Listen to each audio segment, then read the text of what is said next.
In the final few days of the 2024 election, Senator J.D. Vance, the Republican vice presidential candidate running on the ticket with Donald Trump, sat down for a marathon 3-hour interview with podcast titan Joe Rogan, discussing issues ranging from censorship to Kamala Harris's Michael Jordan-level word salads and Biden's potential to undermine his own party during the election cycle, including with a recent comment he made during a Get Out the Vote effort with Voto Latino on Tuesday night, in which he referred to the former president's supporters as, quote, garbage. But Vance argued that the biggest difference between the two candidates in the 2024 contest was over the issue of censorship.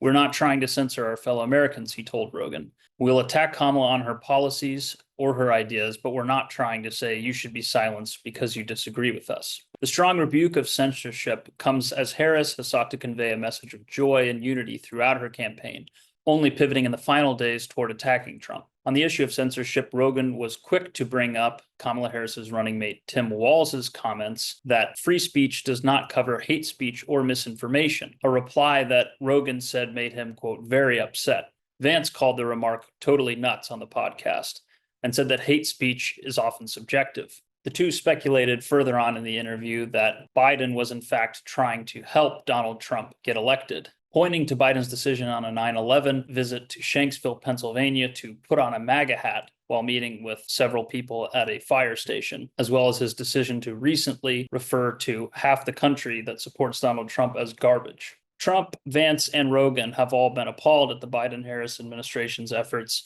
to combat social media posts from Americans as so-called misinformation, including several posts during the COVID-19 pandemic and in the lead up to the 2020 election, when the post-bombshell scoop on Hunter Biden's laptop was suppressed. Joe Biden fundamentally traded his political influence for money, Vance stressed. That was the scandal of the Hunter Biden laptop.